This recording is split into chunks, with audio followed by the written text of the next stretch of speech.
You know who made it.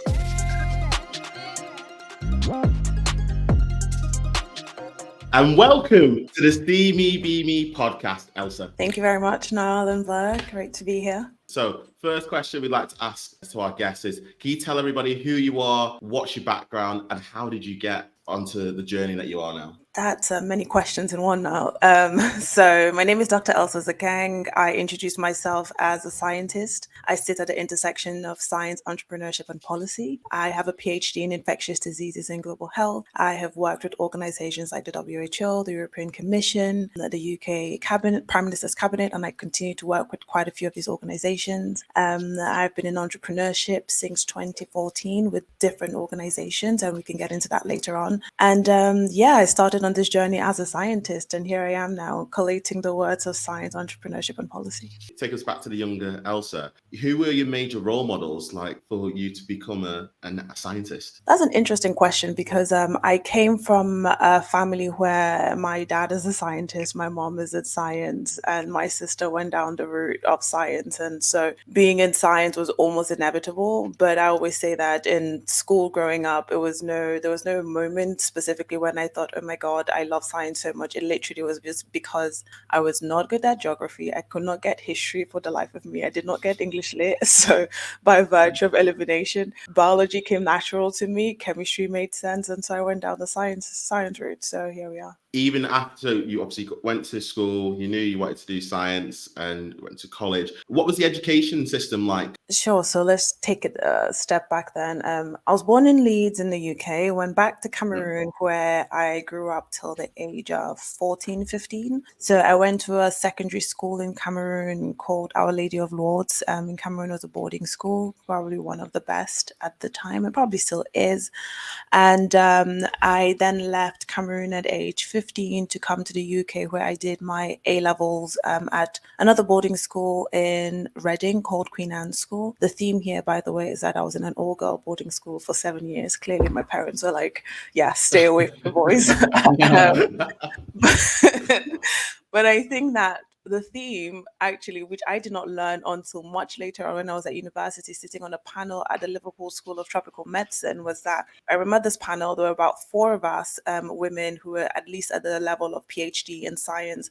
And we looked around and all of us had gone to all-girl boarding schools. And then someone had asked the question from the audience that apparently there's a correlation between girls staying in science and technology and engineering and math and girls going to all-girl boarding schools. And at the time, I did not know this. This was probably 2012 or 2013 that I heard of this study. And then after that, I went back and researched it, and it actually is a thing. The whole concept is that when in adolescent years, teenage years, when you're growing up, in mixed schools, the boys can be a bit louder and can tease you a little bit more.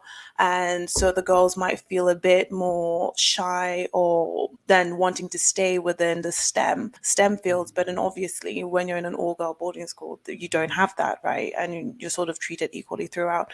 And so I just thought that was very interesting, right? So I came from a space from being cocooned really within my family setting where I had the role models, I saw science all around me, to then going into a community setting and an education system, which was, again, was a perfect setting for me to stay in STEM, and then going into university. So it was only later on and now really that I realized that I basically was set up to stay in STEM, like, I don't know, by virtue of my upbringing and the school systems that I went to. And I think that's something that is very key as we continue to talk about representation in STEM, girls staying in STEM, increasing that zeal for women to want to actually stay and pursue the sciences to the highest level. It starts from a very, very young age. No, that's very interesting what you said, Elsa, because I've spoken to other ladies in the world of STEM who've said a similar thing, that they've gone to a boarding school or an all-girls school. Do you think there's any way that we can encourage more girls into STEM in mixed schools?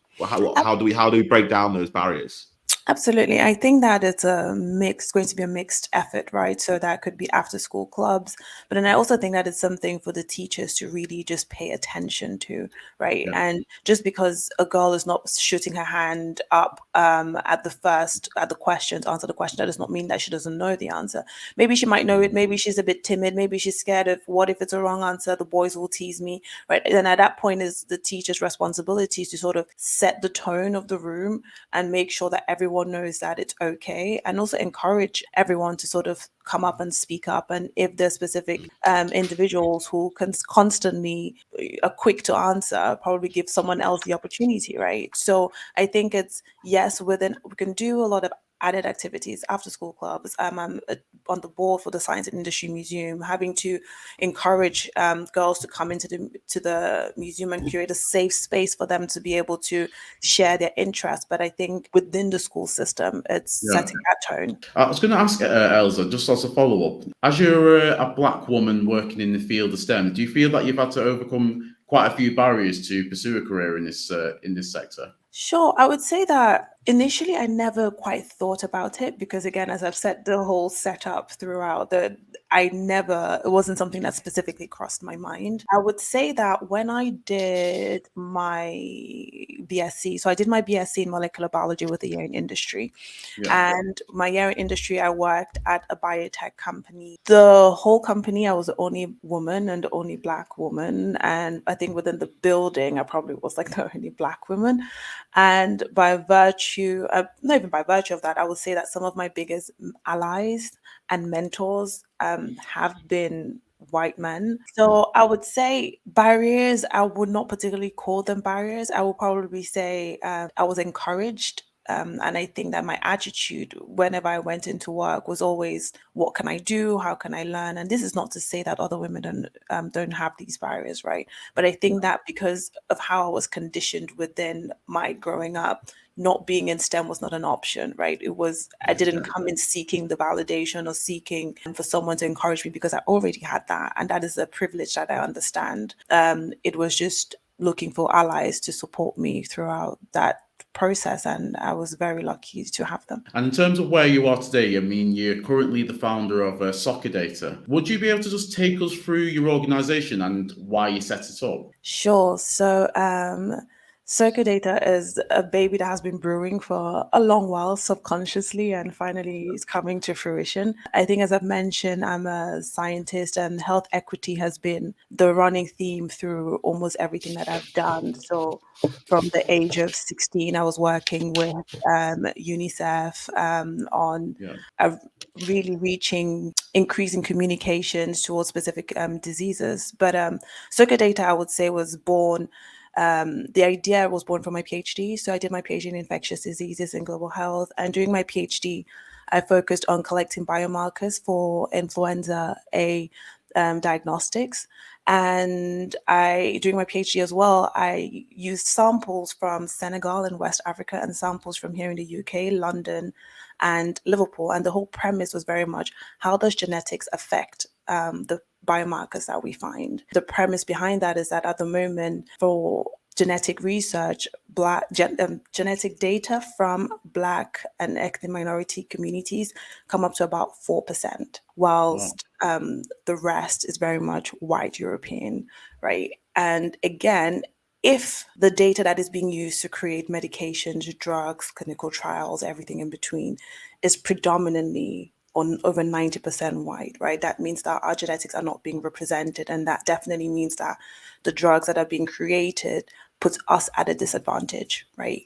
Yeah. And over COVID, I did quite a few different talks. And one of the interesting questions that kept coming up, which we saw in the news, was, what was the clinical trial representation of Black and ethnic minority communities? And it was extremely low. And we saw that with hesitancy to take up the COVID-19 vaccine and quite a few of these different reactions towards the vaccine.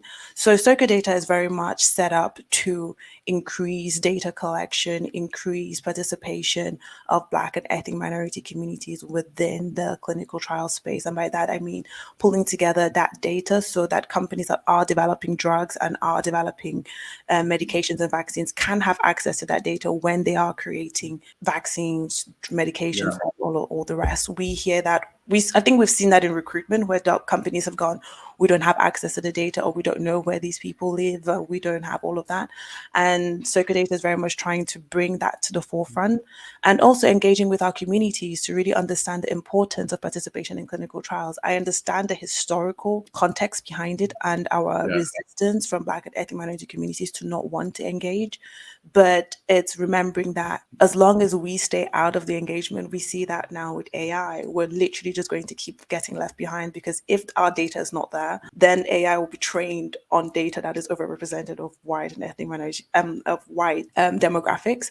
And then again, the equities keep perpetuating, the inequities keep perpetuating. So yeah, SökerData is here to bridge that gap between pharma, biotech companies and Black and ethnic minority communities as it pertains to biomedical data and clinical trial research. You know who made it. So you were saying one of the things I found interesting was you're saying that there was not a big intake of like Black people embracing clinical trials. Do you feel there's a fair element there in the reason why Black people don't take part in clinical trials? Oh, absolutely. Or not as much? Yeah. No, absolutely.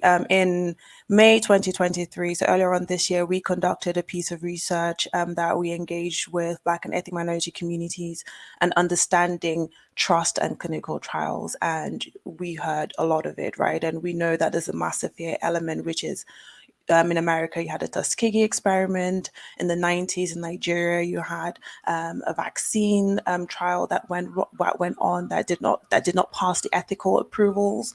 So yeah, there are many reasons why Black and ethnic minority communities are refraining from participating. But I think there's also the flip side of when these things have happened, there have been solutions that have been put in place to be able to ensure that they don't happen again, but we don't hear about those solutions, right?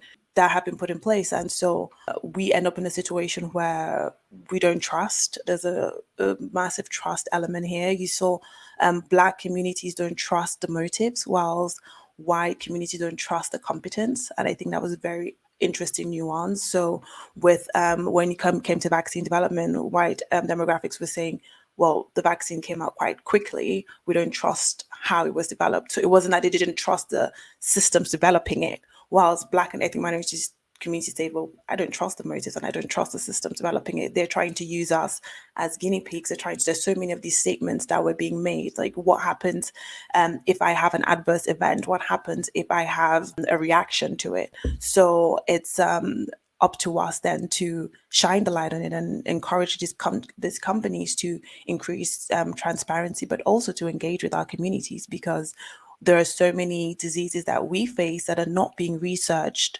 just because there is a limited amount of information around how it perpetuates within our system. So yeah, I was gonna ask a question in terms of the pharma biomedical industry. Was it just because they're not doing those trials on Black people because, you know, maybe the industry is not as diverse, and then, you know, there are too many people banging the drum about getting medication for people from Black and ethnic minority backgrounds? Or is it just that they want to, but, you know, it is down to the motives for the Black community? It's like, oh, we can't trust it if it's if these new and emerging drugs, like, we don't know, it might have side effects. So do you think it is more to do with the motives behind it, like Black people just not wanting to get involved in clinical trials? Or do you think some of it might be that the industry might not be diverse and there might not be too many people banging the drum to do medication for ethnic minorities or to trial it on ethnic minorities? No, absolutely. I think it's absolutely both ways. So there's a lack of diversity in terms of sponsors from these companies and engaging with our communities. And even when they do engage with our communities, there's a lack of trust. I think Blair and I were talking earlier on about when you go into schools and people see people like yourself and Nile being successful and excelling within the space, they think, oh yes, I can do that too. Within the biomedical space, if you don't see someone like yourself, it probably is an increase in mistrust or an increase in skepticism, right?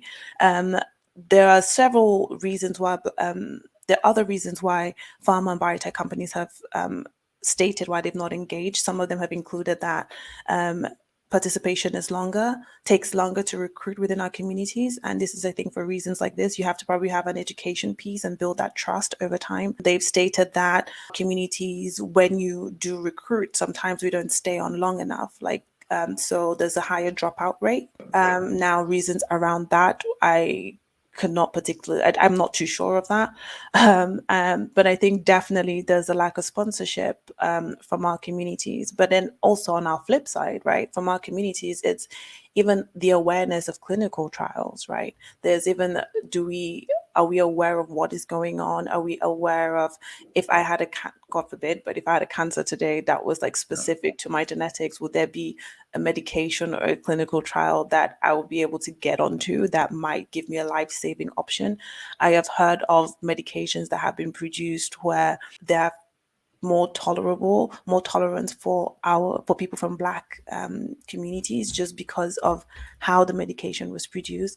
But so I mean, I think there's a confluence of factors on both sides. So education, trust, mistrust. But I always say at the end of the day, the onus and the responsibility will remain on the pharmaceutical and biotech companies to be able to ensure that they engage with these communities and make sure that their processes really are ones that our communities can engage with in a long-term basis. And just to add to that quickly, because it's very much a regulated space, right? So the FDA earlier on last year actually put out a statement where they're now ensuring that pharma and biotech companies make sure that when they're submitting approvals for drugs, they actually have a specific representation for Black and ethnic minority communities.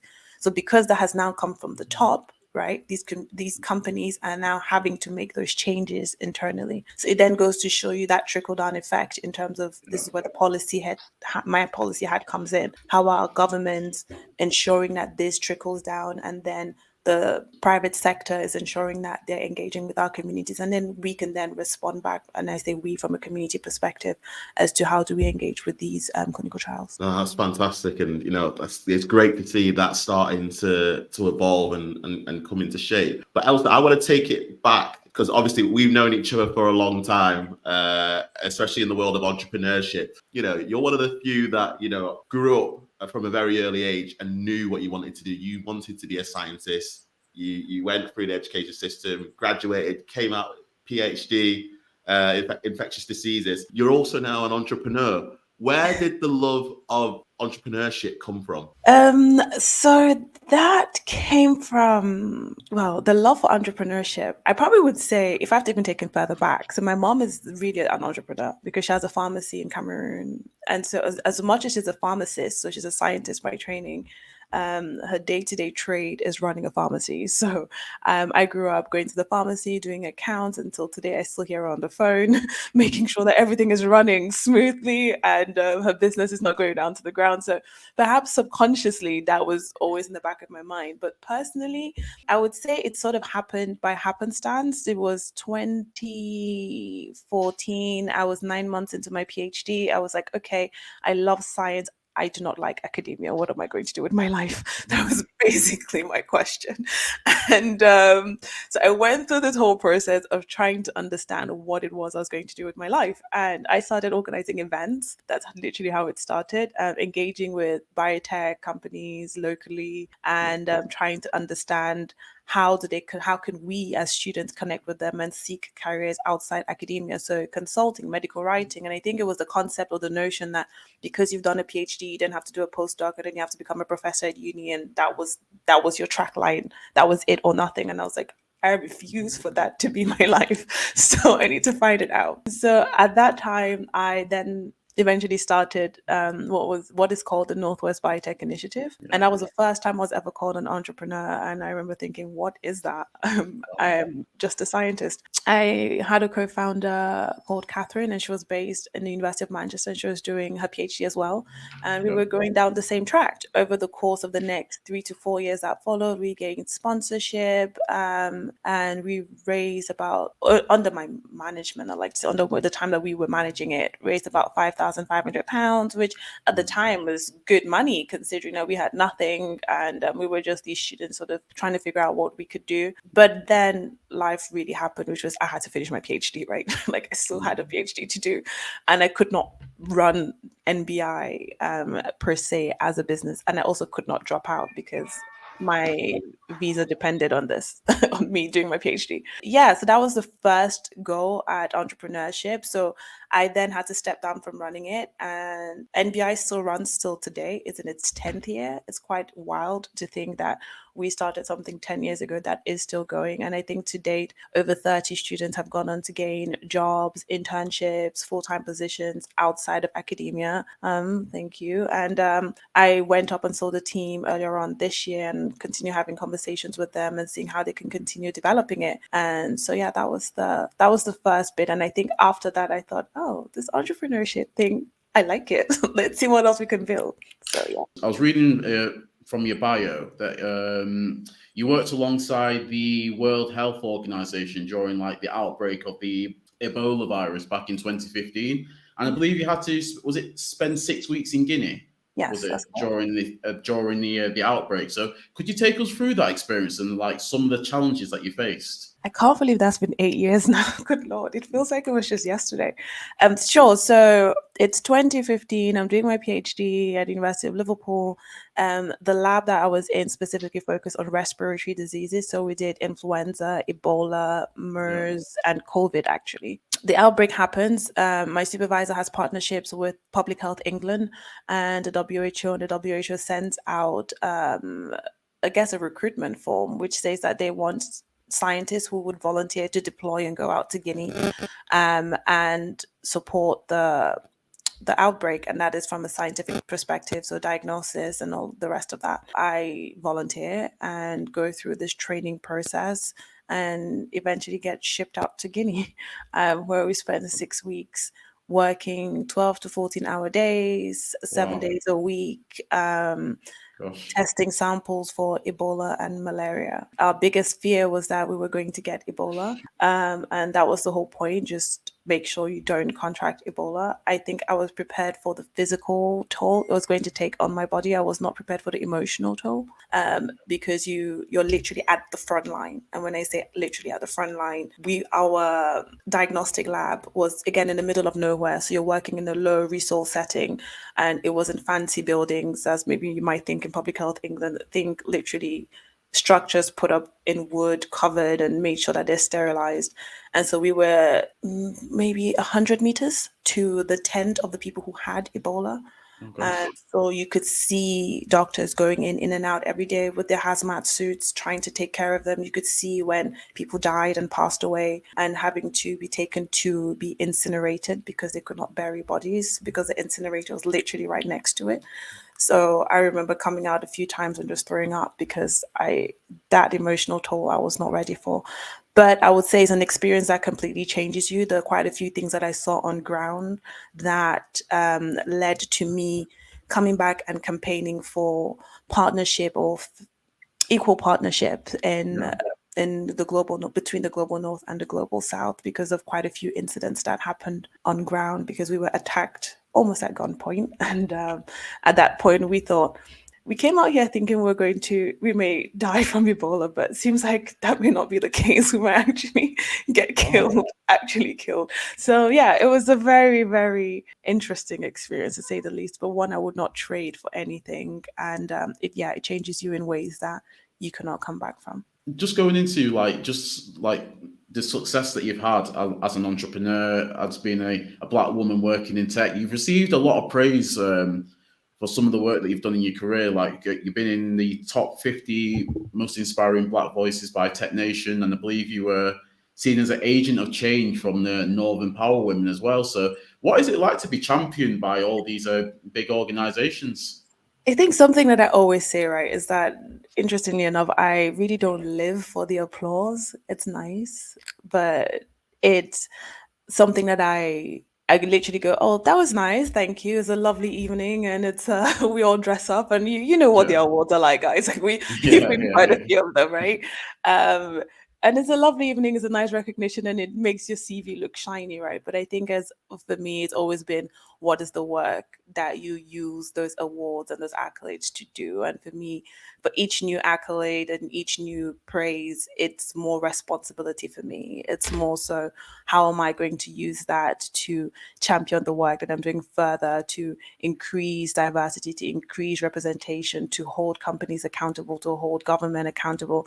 How does this new credibility, because that's what it is really, it just gives your work credibility, gives you this added layer of credibility, and it's a nice feeling. But it's how do you then use that to feed back into the work that we've continued to do? And in terms of just starting out with your career and all the skills that you picked up along your journey, what would you say are the 3 skills or traits that you picked up on your journey that's helped to make you the success that you are today? 3 skills. I would say consistently learning. And that by that, I literally mean continuously putting yourself out there. And that could be formally or informally. Clearly, I've done that formally through all my education, well, formal education. But Yeah. I would say that the entrepreneurial ventures that I've gone through have taught me as much. So, and I continue to do this. So, for example, yesterday I had an interview for the Quantic MBA business school. Now whether I get in, I guess we'll find out at some point. But it's just continuously putting yourself out there to continuously learning. 2, I would say adaptability. You have to be able to go with the flow. I think we've seen that with COVID. Everyone had to pivot, change, find different ways. But that is literally your everyday life as a business owner, especially in entrepreneurship, and really for successful life, you have to be able to pivot. And I would say thirdly is people, right? Relationships. People do business with people. You might be competent, but if someone doesn't like you, they will not do business with you, and they will not succeed with you. And I think sometimes we think competence can overshadow likability or overshadow being an arrogant piece of work, but it cannot.